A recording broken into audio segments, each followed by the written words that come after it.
sana katika Hello Weekend. Jina langu ni Betty Omara na siko peke yangu leo hii.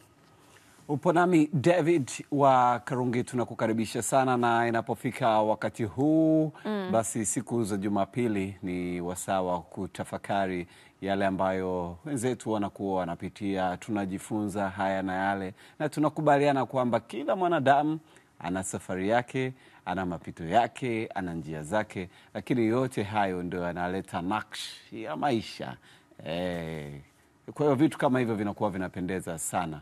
Na tukiwa tunaendelea na mwezi mtukufu, kadhalika mwezi wa Kwaresma. Kwa hiyo yote kwa yote tunakukaribisha popote pale ulipo kujumuika nasi leo kuona tunamulika safari ama mapito ya nani. Hakika.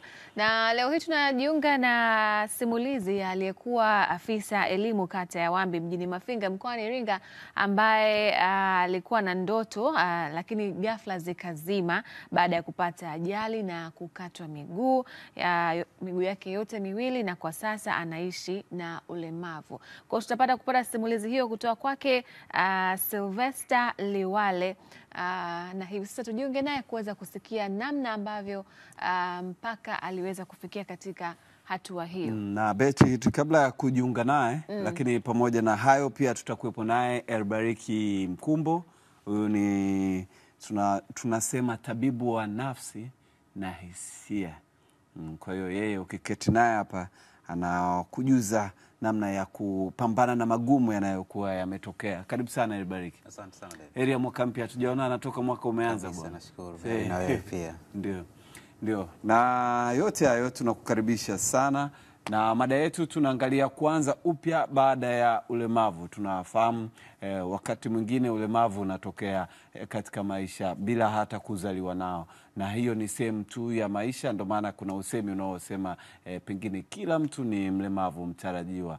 Ni ikitokea tu hilo, unafahamu kwamba unapaswa kuanza ama maisha yanapaswa kuendelea. Sasa yanaendelea vipi? Yote hayo tutafahamu hapa. Kwa sasa tupate simulizi hii kutoka kwa Nyaulingo. Asante.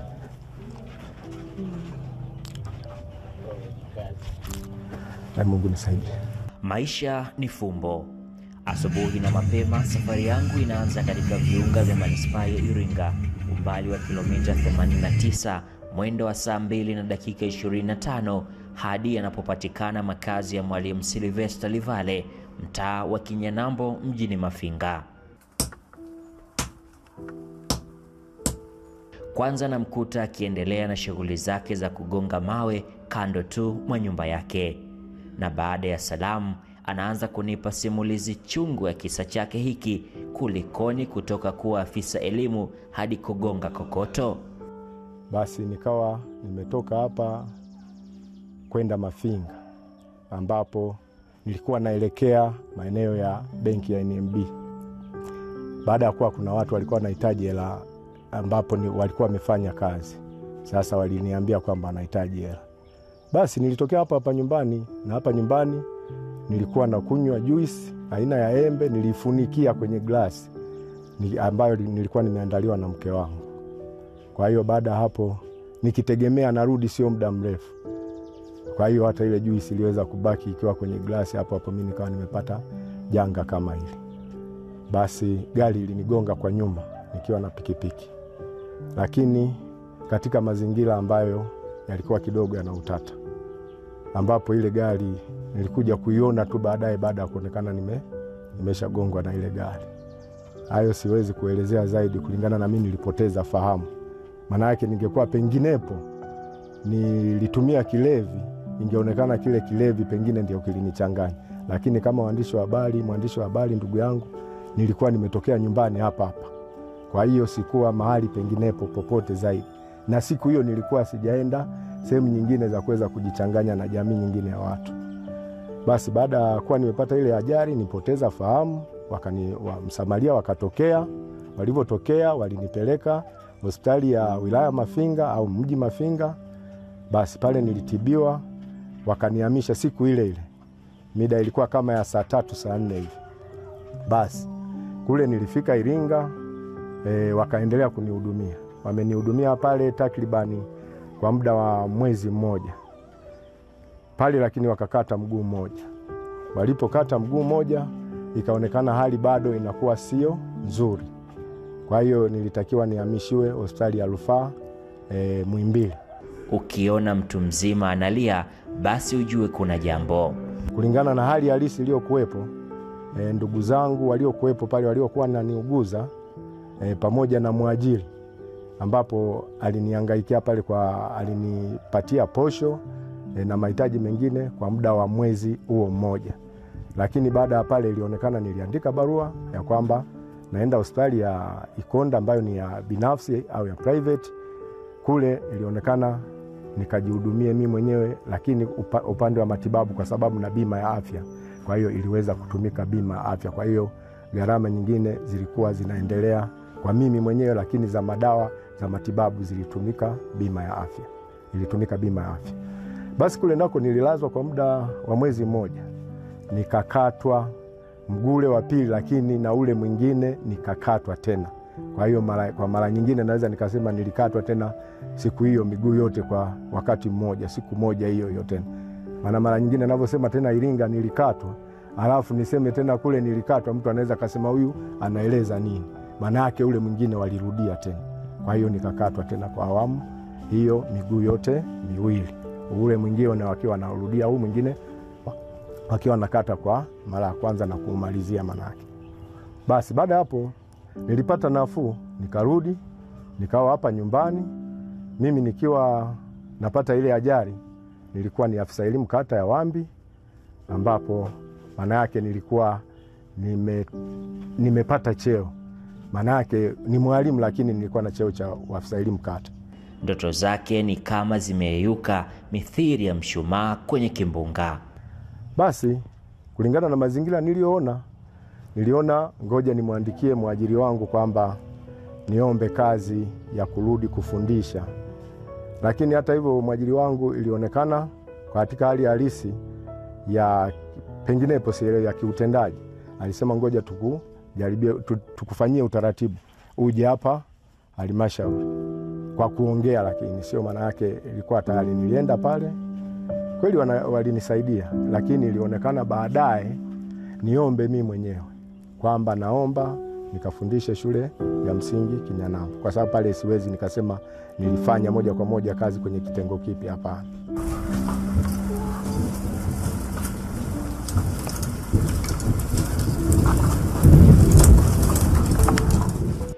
Akajikuta amepata ulemavu ukubwani na hata kupelekea kuacha uafisa elimu na kugeukia kushika chaki darasani. Katwa miguu yote miwili, kwa mara ya kwanza wanapokata sikuweza kujitambua. Ila kwa mara ya pili walipokuwa nakata, wanaponiambia kwamba natakiwa ukatwe miguu yote miwili, ni kwamba walikuja madaktari kwanza.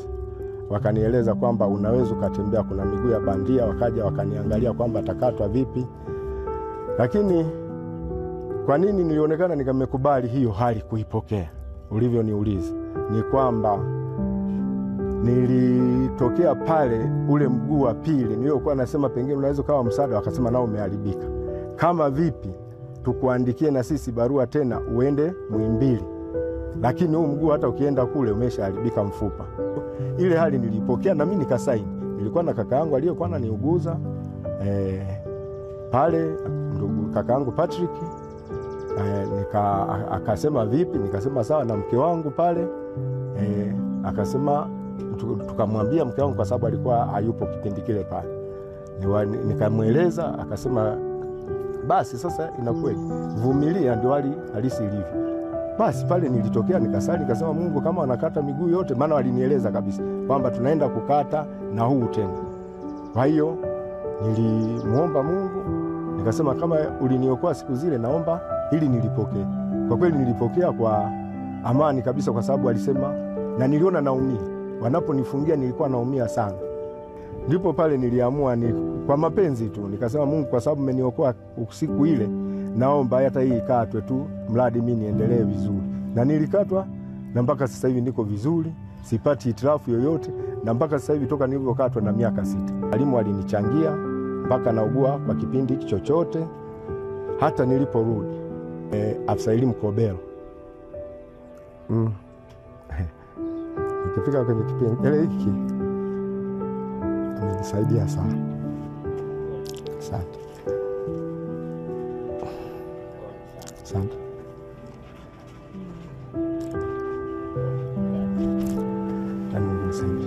Basi huyu amekuwa akinisaidia mpaka watoto wamesoma. Yaani ananisaidia pindi napokosa hela. Niseme namshukuru sana. Mungu ambariki sana. Hali hii inamsababishia kipato chake pia kuporomoka na kujikuta anaingia madeni kwa kukopa fedha kwenye taasisi mbalimbali kiasi cha kufikia ukomo wa madeni ili mradi tu maisha yaendelee. Nimekopa, manake nimekopa kwenye taasisi za kifedha hizi mpaka saa hizi sikopesheki. Kulingana na ile lengi ya mshahara, ile grafu ya mshahara wa mtumishi inayotakiwa mwisho, grafu hii au lengi hii hapa ndio unatakiwa uishie hapa, ambayo ni 1/3 ya mshahara wako, unatakiwa kile kitu usipokee. Kwa hiyo usikope. Kwa hiyo hata nikienda kwenye taasisi yoyote ya kifedha saizi wananiambia hapa umeshafikia ba. Kwa hiyo uwezo ukakopesheka. Na nina mkopo. Hata ndugu mtangazaji, baadaye hata nikikwambia nikuonyeshe salary slip yangu inatisha. Kwa mimi mlemavu utasema hicho kiwango inakuwa, na sio kana kwamba hicho kiwango ndugu mtangazaji kimekuja kwa vipi. Kimekuja nimekuwa ninarudia kukopa. Sasa unaporudia kukopa kwa standard ya taasisi za kifedha, kwa taasisi za kifedha kinachotokea ni kwamba ndugu mtangazaji, riba ile iliyokuwepo huwa hawakuingizii kwenye mkopo. Hali hii inamlazimu kutafuta shughuli nyingine ya kumwongezea kipato ili aweze kumudu kuendesha maisha ya familia yake ya watoto 5. Najituma, nikitoka shuleni sina kwa kwenda, naendelea kugonga kokoto hapa. Nauza debe moja, ikitokea toyo nimegonga kwa muda mrefu, inatokea toyo, mwenye toyo anakuja ananunua. Sio toyo tu, mara nyingine nimegonga muda mrefu kwa sababu anaochukua kidogo kidogo anakuwa chache. Unaweza kukuta mara nyingine lori imetimia, nauza lori hapo, lakini mawe yenyewe nayo yapata, maana yake nadunduliza kale kama mshahara, nina familia, kale nitumie kula na nitumie kujikimu kwenda shuleni kule, nauli mara nyingine nisiwe muongo, niwe muwazi. Siku nyingine sitokei kwenda shuleni kwa sababu kila siku shilingi 6,000. Sasa siku nyingine mshahara umekwisha. Kwa hiyo hutu tukokoto ndio mara nyingine watu wananisukuma niweze kupata nauli. Maana nifiche nini wakati siku nyingine huwa siendi shuleni. Nauli 6,000 kutoka kukodi bajaji. Lakini wala isiji kawa ni vibaya nini. Nikikodi ile bajaji inanipeleka kwa 3,000. Nikirudi 3,000, 6,000.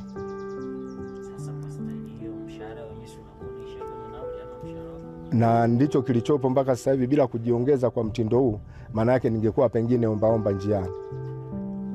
Lakini mimi mwenyewe niliplani, nikaona ngoja sina sehemu ya kwenda. Na ni kwa nini niwe omba? Nikaona niwe nakuja kupambana na hali hii. Maisha yake yamebadilika kwa kiasi gani? Maisha kwa kweli yamebadilika sana. Nilikuwa ni mtumishi, nilikuwa napata marupurupu. Sasa hivi unapoona pale nilikuwa nataka hata kulia, nilivyokuwa namuelezea afisa elimu, nilikuwa siombi kitu chochote kwa mtu yoyote. Sasa hizi naonekana kwenye vyombo vya habari naanza kuomba. Kwa hiyo kile kinanipa uchungu sana. Na sikutegemea hata siku moja kwamba naweza nikaja nikaomba.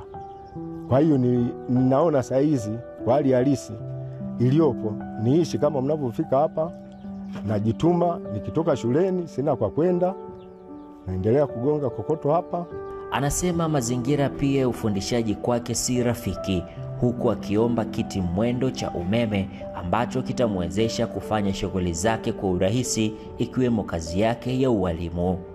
Changamoto ninayopata pale ni wakati wa kuandika ubaoni, kwa sababu nakuwa nimekaa kwenye kiti, na kipindi kile nilivyokuwa na ajiriwa nilikuwa ni mrefu. Kwa hiyo chaki iliyo mara nyingi nikiwa naandika pale eneo ambalo limenizidi mimi kulingana na kile kiti kilivyo, maana yake napata ile changamoto ya chaki zinanishukia kuja moja kwa moja usoni, mikononi, tofauti na pale nilivyokuwa natembea. Japo hilo ni hali ya kawaida kwa sababu katika yale mazingira Maana yake sasa kulingana na nilivyogundua, huwa nachukua kitambaa najifunga, nikisha jifunga naandika pale ninapoona chaki zinashuka. Ikishafikia ile level ya mimi nilivyo hapa, basi pale natoa kitambaa nashusha. Baada hapo naendelea kufundisha kama kawaida. Kufundisha nafundisha kama kawaida, na kuandika naandika kama kawaida, na kuandikia mpaka maswali 30.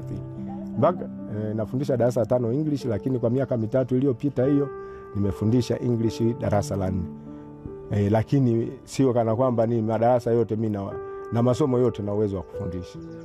Na siwezi kusema ni ila na msaada naoomba mimi nipate kile kiti cha umeme ambacho siwezi kuchafuka.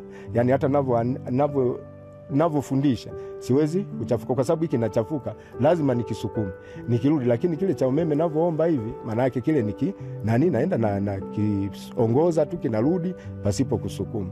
Yani hapo lakini nagonga mpaka saa 3 usiku. Nagonga mpaka saa 3 usiku, hata kama mnatokea mauliza yani natokaga. Mwalimu Sylvester anasema amekubali hali hii na kumwachia Mungu, lakini akiomba serikali kutoa pia mikopo ya watu wenye ulemavu kwa watumishi ili kuwawezesha kupunguza ukali wa maisha, ambapo kwa sasa hawezi kukopa hata mikopo ya halmashauri inayotolewa kwa makundi maalum kwa kuwa yeye ni mtumishi wa umma. Katika kipengele kile cha mtumishi aliye na ulemavu anatakiwa asipate mkopo. Sasa mimi kama mimi nilipata ulemavu huu nikiwa tayari ni mtumishi, na ulemavu huu ni mkali. Basi ni ambacho naiomba serikali, hata spika wa bunge ananisikia, waziri mkuu ananisikia, mtendaji mkuu wa serikali, hata ninavyoongea hivi, kama itatokea wananiona, ni kwamba kuna wafanye marekebisho ya sheria kidogo, wawekee vipengele kidogo kwamba mtumishi aliye na ulemavu anayeweza kapata mkopo ni mtu kama ana ulemavu wa aina hii, kwa sababu kuna ulemavu na tofautiana. Nawezekana nikawa na kidole kimoja ni mlemavu, na vidole nimekatwa kidole viwili ni mlemavu. Sasa ukali wa ulemavu una tofauti. Christina Nyakunga ni mwenza wa mwalimu Sylvester ambaye nimepata ugumu mkubwa kuzungumza naye, kwani kila alipojaribu kuelezea tukio la mume wake alikuwa akibubujikwa na machozi.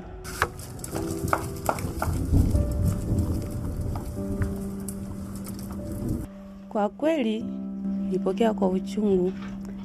Kwanza huwa sipendi kukumbuka, hasa pale alipotoka hospitali na kurudi hapa, ikawa mazingira magumu, yani napata shida kwamba nilikuwa namuona anatembea na sasa hawezi kutembea.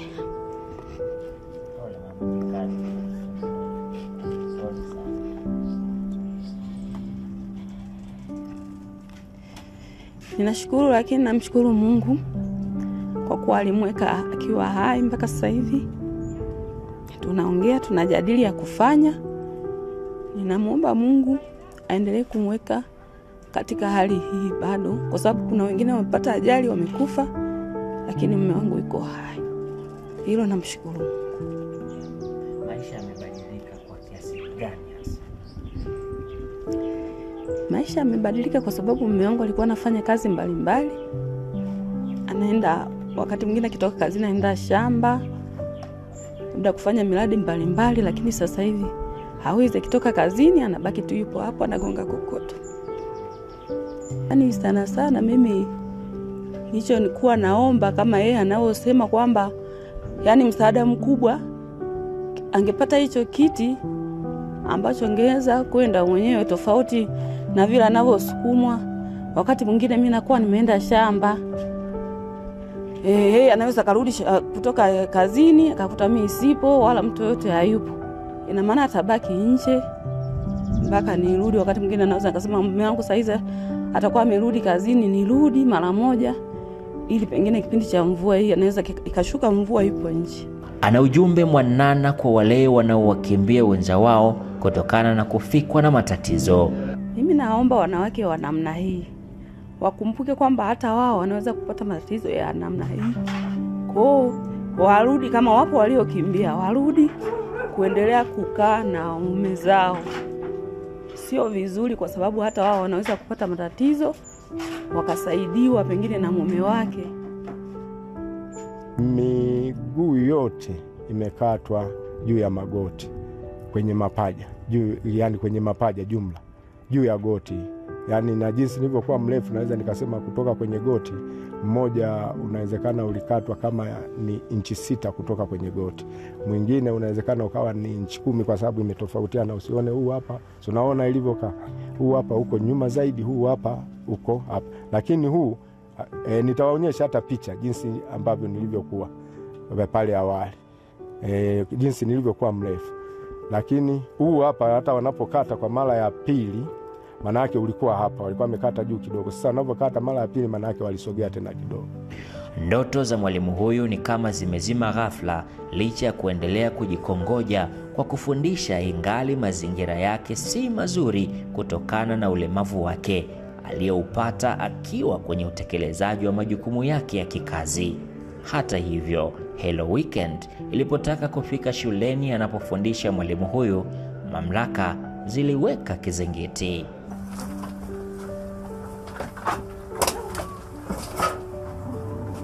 Huyu ndiye mwalimu Sylvester ambaye anaendelea na shughuli zake hapa nyumbani. Na hii ni kutokana ya kwamba alipata ulemavu akiwa kwenye majukumu yake ya kikazi. Lakini sasa maisha yamebadilika kwa kiasi kikubwa, na anachokifanya hivi sasa, pamoja na kuwa na mshahara wake kiduchu, anasema ameamua kujikita katika kazi hii ya ugongaji wa kokoto ili kuweza kujiongezea kipato na hatimaye familia yake mkono uweze kwenda kinywani.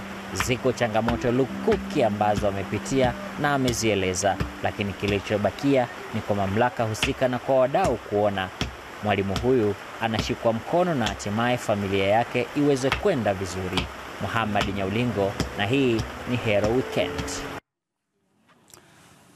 Shukran sana Muhammad Nyaulingo kwa kutushirikisha safari ya Sylvester Livale ambaye kwa sasa anaishi na hali ya ulemavu wa miguu.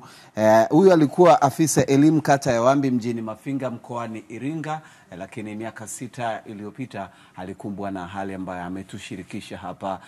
Na wanasema waungwana kwamba hujafa haujaumbika. Kwa hiyo chochote kinaweza kikatokea wakati wowote, na kuna ambaye ana hatimiliki ya hali alionayo kwamba itadumu. Kwa hiyo lolote linaweza likatokea, lakini linapotokea mapokeo yanaweza kuwa ya namna tofauti. Na hapo ndipo basi Hello Weekend tunapata kibali cha kujadiliana hapa, kuangalia maisha baada ya ulemavu. Msingi wa majadiliano yetu ukiwa ni kutokana na simulizi ya Sylvester Livale, afisa elimu wa zamani huyo, kwa sasa akiwa anaendelea na taaluma yake ya ualimu. Karibuni sana, tunakukaribisheni, lakini tayari tupo na mgeni wetu hapa, Elibariki Mkumbo, tabibu wa nafsi na hisia. Karibu sana. Tumeiona Betty, ona bila shaka simulizi ya ndugu yetu Sylvester na familia yake. Karibu sana. Asante. Waweza kusema nini kwa kuanzia hapo? Kama tulivyosikia, hili ni tukio zito. Yapo mengi ya design hii kutoka kwenye kilele cha mlima mpaka kwenye korongo. Ni mchakato ambao unabadilisha vitu vingi kwenye maisha. Kwa hiyo ni tukio la kustua kama yale matukio mengine. Kuna watu wanapata matukio ya namna hii, anawakilisha watu wengi sana. Kwa hiyo kwenye upande wa saikolojia na ile afya ya akili yake, ni eneo ambalo hata ukimsikia anaposimulia unaona pamoja na kwamba amejitahidi sana kutafuta mahali pa kuegemea kisaikolojia, lakini bado ukimsikia unaona kuna maeneo bado ni mabichi kabisa. Unaona anavyosimulia wakati ameiacha glasi ya juisi akitarajia ataikuta, lakini unaona anavyoiprocess ile, manake bado ile story ina ubichi. Kuna story pale anaongea kuhusu hata mazingira yenyewe nilivyogongwa, yani as if kuna kamuujiza fulani kalitokea. Kwa kuna namna pia anavyoiprocess ile story ya niligongwaje, bado haamini kama ni natural, ni accident ya kawaida. Kwa hiyo unaweza kuona amejitahidi, lakini bado kuna sehemu kubwa, lakini hata hivyo amejitahidi. Sasa imagine kutoka kwenye level ya kuwa ofisa mpaka level aliyoko, kwenye muonekano wake, anachokifanya, kila kitu kinaporomoka. Yaani ni rahisi kusimuliwa hivi, lakini sio rahisi sana kuiishi. Ni ngumu kuliko tunavyoweza kuielezea. Lakini mwisho wa siku kikishatokea, kimetokea, na sasa kuanza kupokea na kuanza kusogea kwenda mbele ni jambo jingine sasa. Changamoto ya kwanza kwa wengi wetu huwa inakuwa ni anakuwa kwenye kipindi cha majonzi. Ni kama mtu aliyefiwa. Kwanza kukubali kwamba ile tukio limetokea. Kwanza kuprocess ile acceptance. Kukubali kwamba sina miguu. Nilikuwa navaa visuali zangu, natembea, nakimbia, nafanya hiki, kwamba sina miguu. Hiyo inaweza kuchukua muda mrefu sana. Kwa hiyo watu wengi wanakwama hapo. Inawezekana kuna mtu pia na kitu kimemtokea saizi amekwama. Yupo kwenye ile tunasema denial. Yaani anaona lakini hataki. Kuna mtu amefariki, ndugu yako wa karibu amefariki, lakini ni kama vile kwa ile kushindwa kuaccept inaanza na akishaanza kuaccept kidogo, anaanza kuja kuwa kwenye majuto. Pengine nisingeenda. Nilisikia sauti na niambia subiria kidogo. Umeelewa? Nilipofika pale junction nilisikia labda nipite njia. Yaani kunaanza anakuwa kwenye ile process ya kuanza kama kujilaumu. Umenipata? Kwa hiyo inafika mahali ana accept. Kinachofuata anaingia kwenye stage nyingine ya kuwa kwenye depression. Kwamba okay, sina miguu. Okay, umenipata? Na ni kweli hii ndio reality. Anaingia kwenye kipindi fulani kigumu sana cha kuwa na ule msongo mkali wa mawazo. Kwamba sasa, kuanzia sasa, maisha yangu yako hivi. Sasa kutoka hapo mpaka anyanyuke tena anahitaji sana msaada. Kwa hiki sasa, kipindi hiki kwenye hizi stages hapa ndio vinatokea vitu vingi sana. Moja ya vitu vinavyotokea, watu wengi sana wanaanza kupata mawazo mabaya. Kuna watu wana attempt, kuna kesi nyingi sana za kujiua ambazo zinatokana na vitu vya namna hii, kwamba hawezi kukubaliana na haya mambo, anakuwa kwenye msongo mkali. Msongo mkali wa mawazo unaanza kuambatanishwa na magonjwa mengine. Wengine wanaanza kupata na magonjwa ya moyo, stroke na vitu vingine. Kwa hiyo akitoka hapo sasa ndio kipindi ambako yanaanza kutokea mambo mengi sana ambayo yanaweza kumpelekea mahali kubaya. Kwa sasa kazi kubwa ni yeye kupata msaada wa kisaikolojia na kuanza kupata support, kuanza kumsaidia akubaliane na hali. Okay, kumtoa, kwa sababu moja ya changamoto nyingine ndugu Elibariki, yes. Tunarejea kwako. So kuna mtu anapiga simu, ngoja tumsikilize, pengine unaweza kujaziliza pia, yes, kupitia kwake. Karibu sana, utuambie unaitwa nani na utupe mchango wako. Naitwa Salum Juma Selemani, nipo Mbagala. Kutoka Mbagala. Karibu sana Salum. Nafikiri kweli masuala ya ajali haya yanaharibu sana msimu wa maisha ya sisi watu. Kweli kuna kakangu naye pia alipata ajali, alivunjika miguu yote. Na wakati alikuwa ni kama anataka kueuka kutokana na mazingira ya maisha na familia alionayo. Na kwa upande huyo mwalimu, nafikiri serikali iangalie jinsi ya kumsaidia. Kwa sababu kutoka kwenye afisa elimu alafu mpaka kuja kupiga kokoto, nafikiri ikashua kipande kirefu sana. Kubwa ni kuangalia wadau jinsi ya kumsaidia na familia alionayo kwa sasa hivi. Nyayo. Okay, asante sana na mpe pole kaka yetu. Mchango huo na pole sana. Asante. Na katika kujadiliana haya ni kuleta mwanga kwa jamii kwa ujumla, kwa sababu tunafahamu wapo ambao wanapitia hali kama hii, lakini wapo wapendwa wetu na wapo sisi majirani, watu wa karibu na vitu kama hivyo. Kwa hiyo wote na wengine tunajiandaa, kwa sababu hujui kesho, hata dakika 2 zijazo hatujui kipi kinaweza kutokea, lakini yote kwa yote ni kuomba tu mambo yaende sawa. Lakini ndo tunaendelea hapa. Elibariki, unaweza kaendelea ulipokuwa umeishia.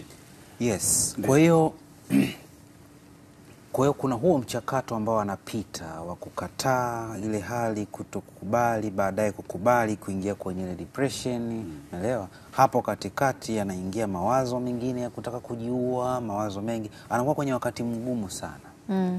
Ambao pia anapata pressure kutoka kwenye mazingira anayoishi. Anajiangalia yeye, anaangalia watu wanavyomwangalia, na hapa sasa ndipo anapohitaji nguzo ya kuegemea.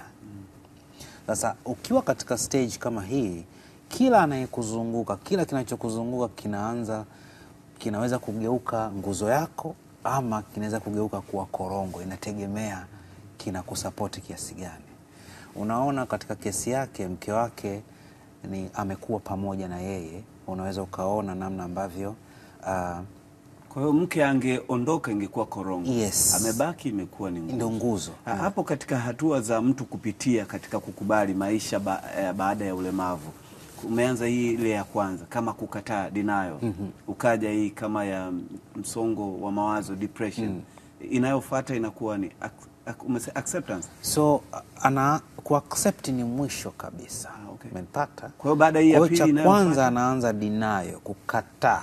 Yani mtu anaanza kukataa kabisa kwamba no, hii haiwezekani, hii sio sawa, hii haiwezekani. Yani kama vile yupo, kwa nini aliniona mimi, kwa nini mimi, imekuwaje, nani kanifanyia? Yani hapo kunakuwa na mlolongo mrefu sana ambao watu wengi wanakwama hapo kwenye kuaccept.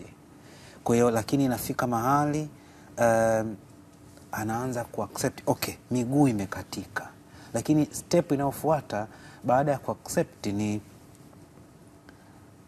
anaanza kuingia kwenye depression, kwamba okay, ni kweli sio ndoto, sina miguu. Ni kweli sio ndoto kwamba sina uwezo tena wa kunyanyuka kitandani, mgongo wangu umevunjika. Ni kweli mikono sina.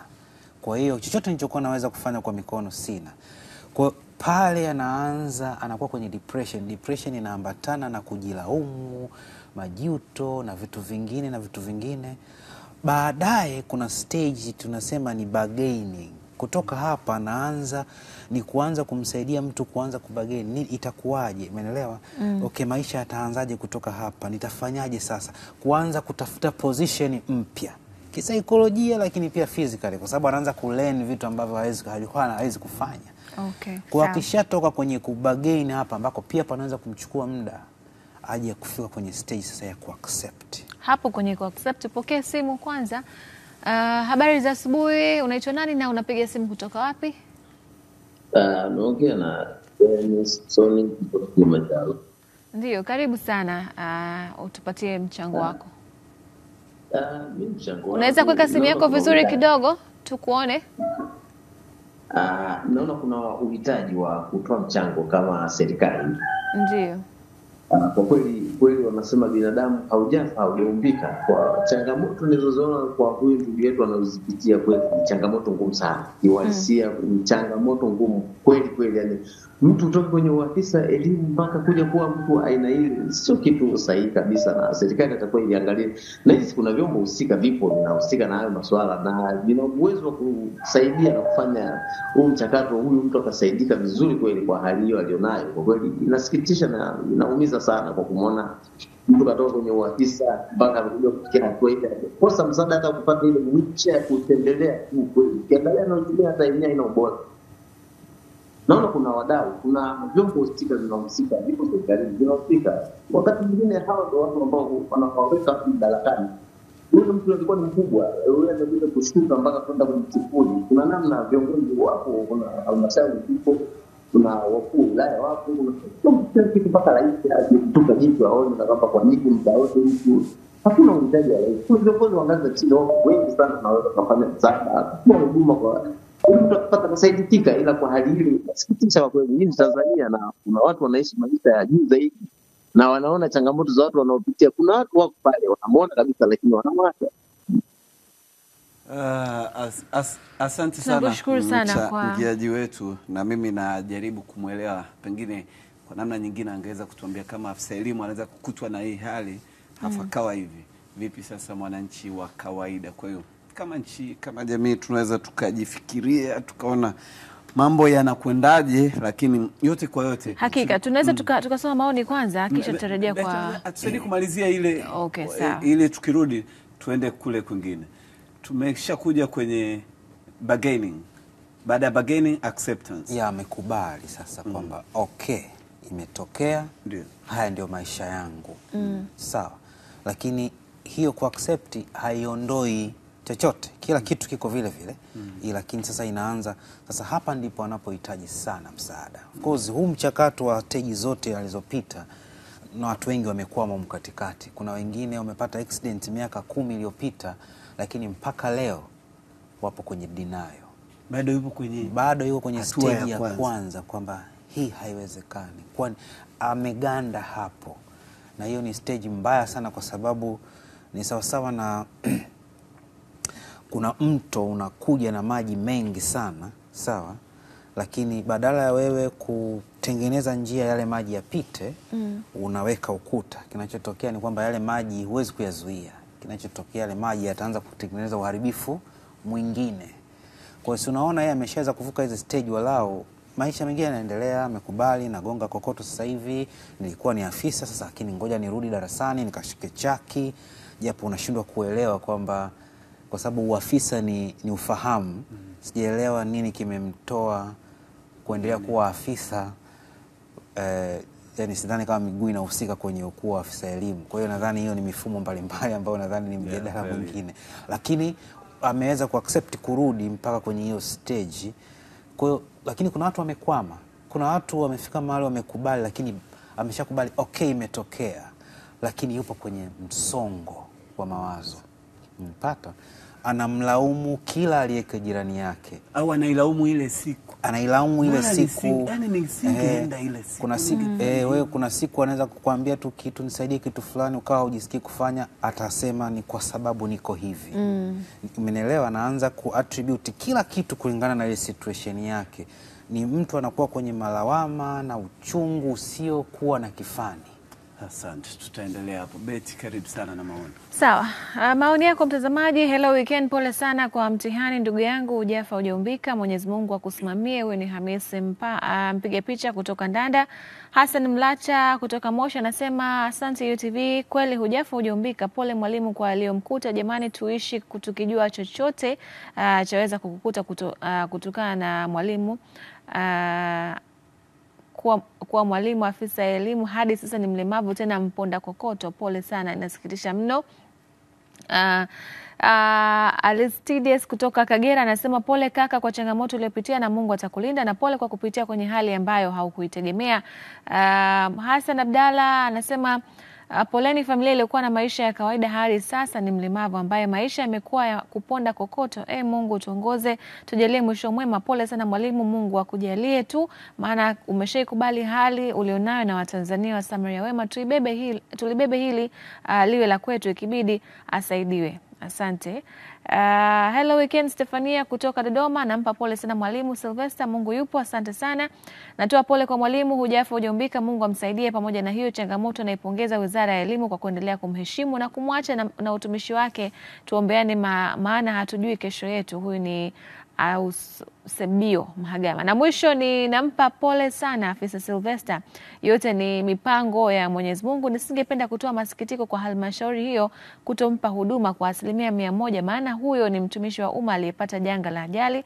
Ninaomba Mheshimiwa Rais mama yetu amsaidie kwa namna yote. Huyu ni Justin Magani kutoka Biharamulo.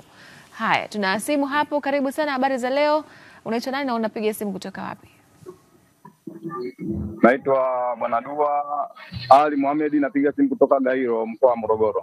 Ndio, karibu sana, uchangie. Mimi baada yangu nataka nichangie kuhusu huyu mwalimu. Kwanza nimpe pole sana huyu mwalimu kwa kwa ajali aliyoipata. Unaona? Lakini mimi nataka kumwambia kwamba ulemavu sio ndio mwisho wa maisha. Kikubwa ni kupambana na kumuomba Mungu ili akusaidie katika maisha yako. Kwa kazi anayoifanya ya kuponda kokoto, lakini inamuingizia kipato hata kama ni kidogo, lakini ni cha kwake, kinaendesha familia yake na maisha yanaenda. Kwa hiyo ni kikubwa sana, ni cha kumwomba Mungu na kumshukuru Mungu. Pia nimpongeze mama huyu ambaye mke wake anampa, yani anamtia nguvu sana, anampa moyo sana, kwa sababu bado anapambana naye mpaka sasa hivi wale aliokuwa nayo, lakini bado anapambana kwenye maisha. Pia nilikuwa naomba Mheshimiwa Rais kama anamsikia ndugu yetu huyu mwalimu, basi angalau waweze hata kumshika mkono, amsaidie ili apate riziki ya kuendesha maisha yake ya kila siku. Sawa, tunakushukuru sana kwa mchango wako. Hakika. Asante sana. Naona maua pia yameelekezwa kwa Mama Christina. Kwa mama au mke wa Sylvester. Kwa kweli hongera zake, anastahili. Nadhani huyu ameamua kuishi kiapo pale aliposimama madhabahuni kwamba katika shida na raha, uzima na changamoto na nini, nadhani tunaweza tukajifunza kwake. Sawa. Elibariki, labda sasa hapa tuketi katika namna ambayo tunaishi vipi, mtu anaishi vipi baada ya kupata ulemavu. Sasa baada ya hiyo yote tunasema ndo hali zote za acceptance, tunaanza na kukataa, depression, lakini baadaye anaishi vipi ili maisha sasa yaweze kuendelea, kwa sababu kiwaliza unakuta mtu anakuwa na familia na inamtegemea au ilikuwa ikimtegemea, lakini akisema aendelee kubaki hapo, ndio mwisho wa siku tunapata mtu anakuwa ni ombaomba na anakuwa wakati mwingine anakuwa labda anaonekana kama ni msumbufu kwa watu wengine. Yes. Na huko sahihi, kwa sababu kuna watu wengi walioko barabarani sasa hivi wanaomba, sawa. Ukisikiza story yao unaweza kugundua pengine hawana shida kubwa kuliko watu wengine ambao wanajishughulisha hata kufanya kitu chochote. Kwa hiyo hii inakuja kwenye namna ambayo nalipokea litukio. Kwa cha kwanza pamoja na mengineyo ni kutafuta ile picha pana zaidi ya ile tukio. Kuangalia yani kwa mfano, umemsikia mkewe anasema, na hata yeye mwenyewe alikuwa anasema, na Kat David unamsikiliza alikuwa anasema hiki kinaweza kusaidia, kwamba yule mkewe alikuwa anaongea kwamba kuna wengine wanapata accident kama hiyo na wanakufa. Kwa hiyo mimi sikufa, nimeweza walau kusalimika, japo sina mikono, sina miguu. Ile mkake alikuwa kama anashukuru. Yes. Angalau Mola amemjalia uhai ile. Kwa sababu kuna watu wanapata accident namna hiyo, ukivunjwa mgongo kwa mfano, maana yake una paralyze kabisa. Kwa hiyo hata hiyo movement yenyewe ni changamoto. Kwa hiyo cha kwanza ni kujaribu kuangalia katika ubaya huu kuna uzuri upi wenye nafuu walao. Kutafuta wanawaambia watu siku zote, ukichukua glasi ya maji ukaweka vijiko 3 vya chumvi, ukiambiwa uonje huwezi hata kunywa. Lakini ukichukua vijiko 3 vya chumvi vile vile ukaweka kwenye ndoo ya lita 20 ya maji, unaweza usijue hata kama kuna chumvi. Sio kwa sababu chumvi imepungua, ni kwa sababu wewe container limekuwa kubwa. Kwa hiyo maana yake ni kwamba kwenye situation yoyote ambayo mtu anapitia, cha kwanza siwezi kubadilisha hii situation, lakini hii situation naiweka katika container ipi? Cha kwanza ni kutafuta ile tunasema ni gratitude. Hebu katika hiyo situation kitu gani unaweza ukashukuru? Katika hilo tatizo. Katika tatizo ulilonalo, bila kujali ni kubwa kiasi gani, kuna chochote ambacho unaweza ukasema pamoja na hili lakini nashukuru kwa hiki. Pamoja na kwamba siwezi kuwapeleka watoto shule, sina ada, lakini nina watoto, kuna mtu hana mtoto. Pamoja na kwamba sina miguu na siwezi kutembea kama ninavyoweza kutembea, lakini ni mzima, kuna umenipata. Pamoja na hiki na hiki. Kwa hiyo utaanza kujikuta utakapoanza kuitafuta ile point, utagundua katika kila situation ulionayo kuna ka point ka kushukuru, ukafocus kwenye ile shukrani. Gratitude ni moja kwenye mambo ya therapy tunasema ni kitu ambacho kinanyanyua sana energy ya mtu. Cha pili ni kila tukio linalokuja huwa lina mafunzo fulani makubwa sana ya maisha. Umeelewa? Najifunza nini katika hii situation? Na je, kwenye hiki ninachojifunza nikiyatumia vizuri haya mafunzo, naweza kuwa mtu wa tofauti kwa namna gani kimtazamo na kimenipata?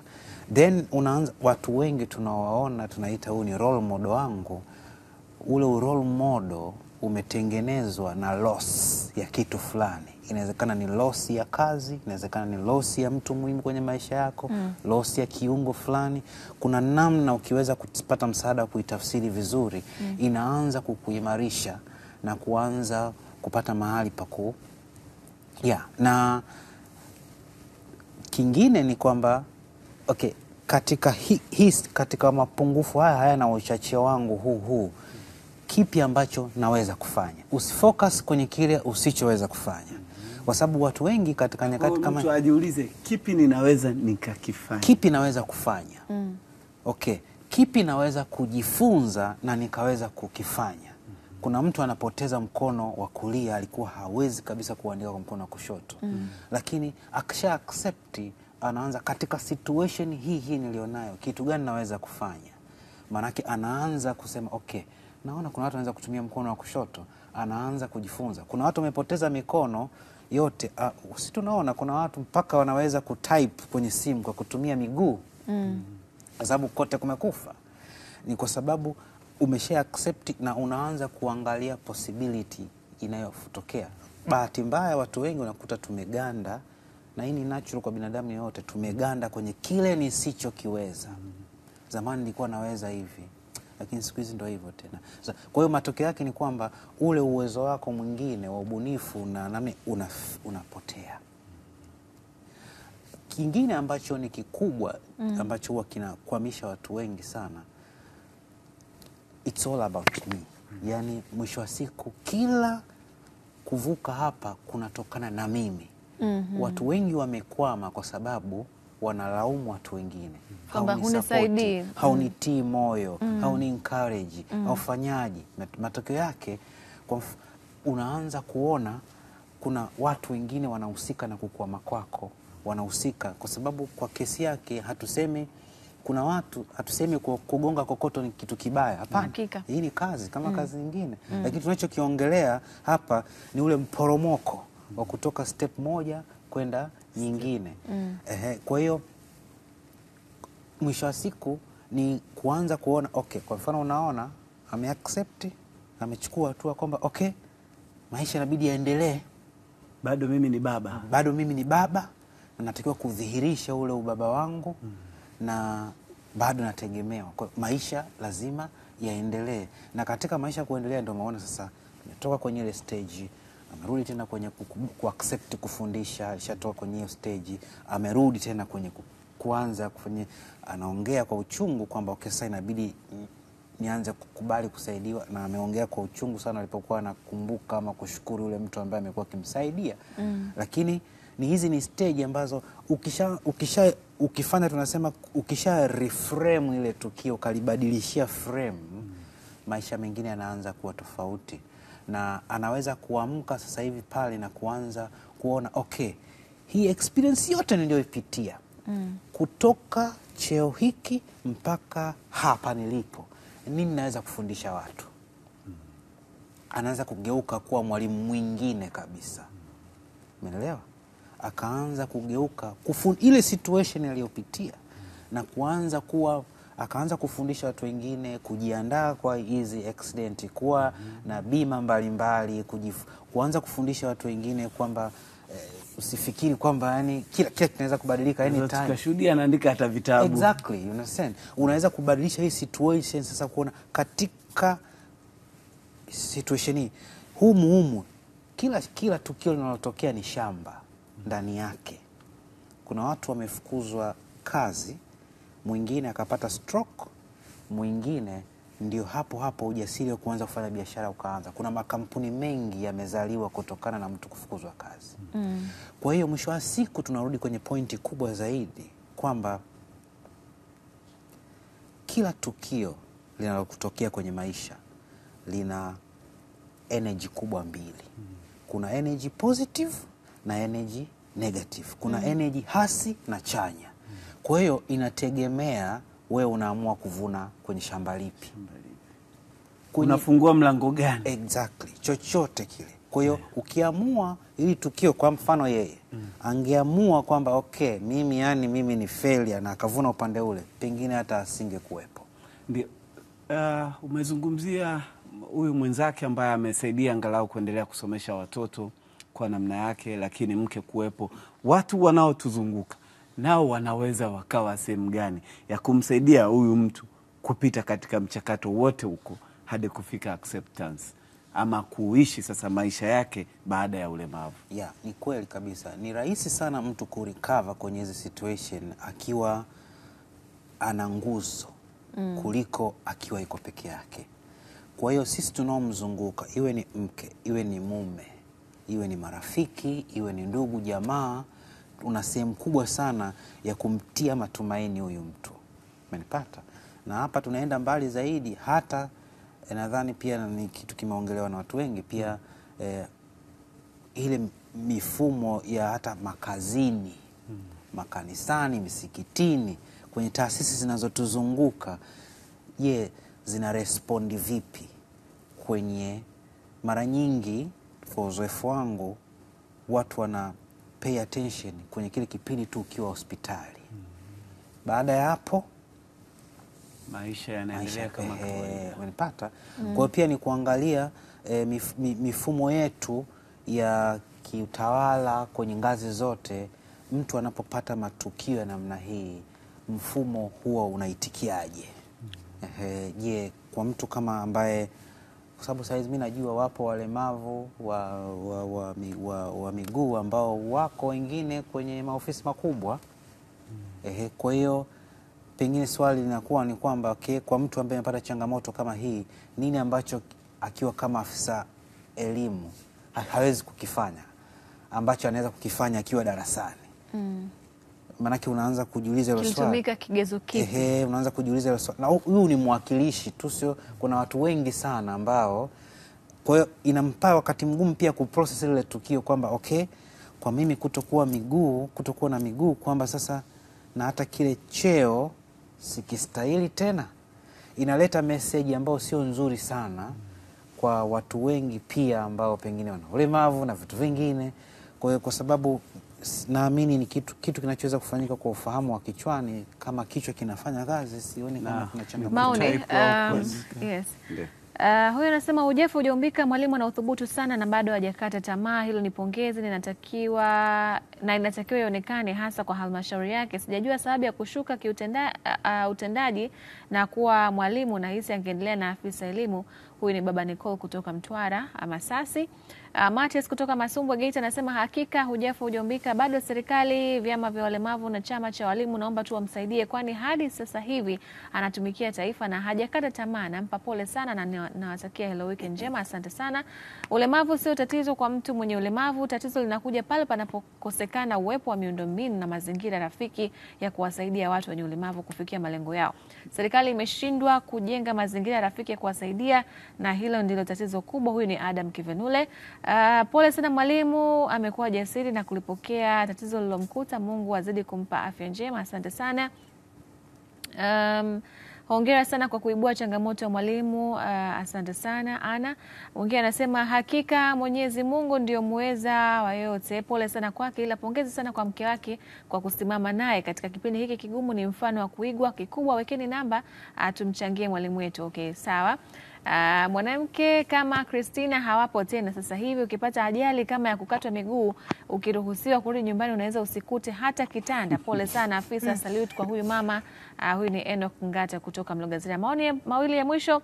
Habari, naitwa Tobias Luanda kutoka Kibaha Pwani. Kwanza nampa pole sana huyu mwalimu. Rai yangu kwa wizara husika itengeneze utaratibu mzuri wa kuwasaidia watumishi endapo watapata ajali, na sio kuwaacha wapambane wao wenyewe.